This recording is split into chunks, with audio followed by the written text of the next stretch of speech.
안녕하세요, 루장입니다. 레이 딜리오가 이끄는 세계 최대 헤지 펀드인 브릿지워터 어소시에이츠가 유럽 증시 하락에 약 7조 원 넘게 베팅한 것으로 알려졌고요.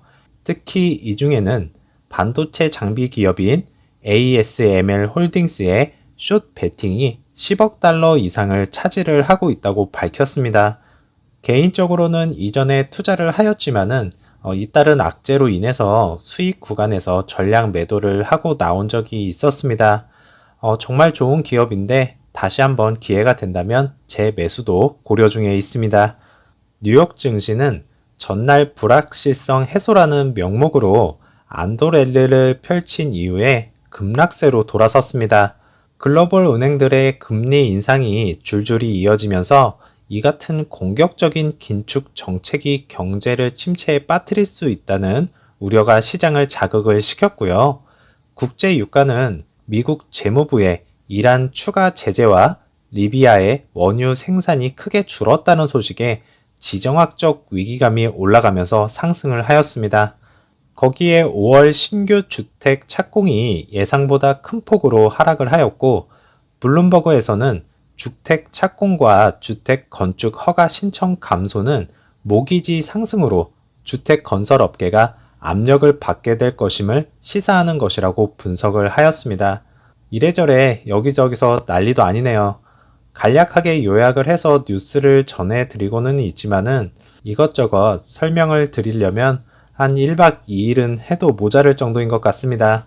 빅스 지수 보시면 장중에 또다시 급등을 하면서 시장에서의 공포감이 상당히 컸었고요. 10년물 국채금리도 장중에 3.5까지 급등을 하는 모습을 보여주었고, 당분간은 3.2 구간에서 3.6 정도까지도 넘어갈 수 있는 장이 연속이 될 것으로 예상을 하고 있습니다. 3대 지수 흐름을 보면 하락을 보여주었고, 전날 상승분을 모조리 빼앗아 갔었고요. 거기에 더 빼앗아 가는 모습이었습니다.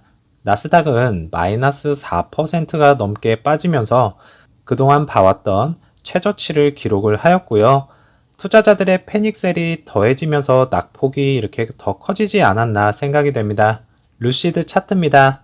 마이너스 11.24%가 하락을 하였고, 애프터 장에서는 플러스 1.74%가 상승을 하면서 15.82로 마감을 하는 모습을 보여주었습니다.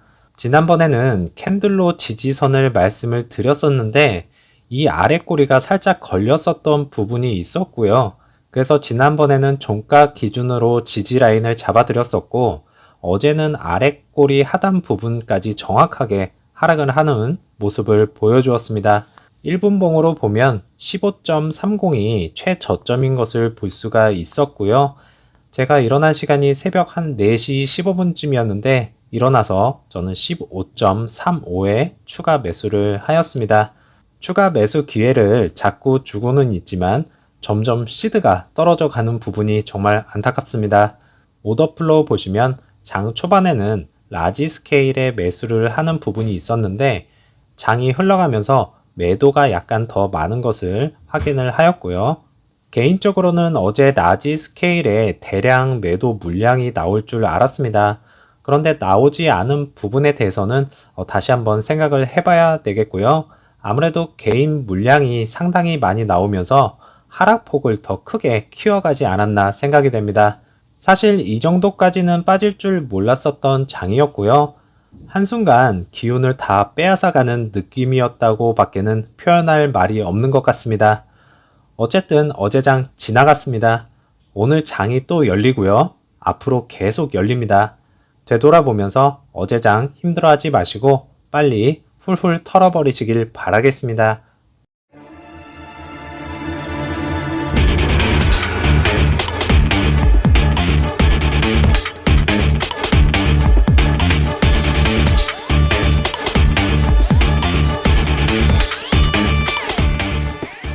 2022년 포브스가 집계한 결과에서는 1위가 일론 머스크였지만은 왕족과 귀족, 독재자, 범죄자 등이 빠져 있었고요.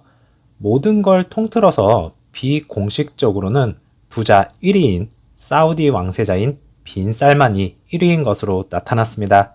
빈 살만의 재산은 2018년에 집계가 된 것으로 일론 머스크의 387조 3,600억 원에 비해서 3배 이상 많은 것이고요. CNBC 집계에 따르면 최근에는 2조 달러고요. 약 2,572조 8천억 원 이상으로 추정을 하고 있습니다. 현재는 약 6배 이상 차이가 나는 것이고요. 아시다시피 루시드는 PIF가 최대 주주로 있는 상황이고 그 뒷배경에는 빈살만이 있다는 것을 다들 아실 겁니다.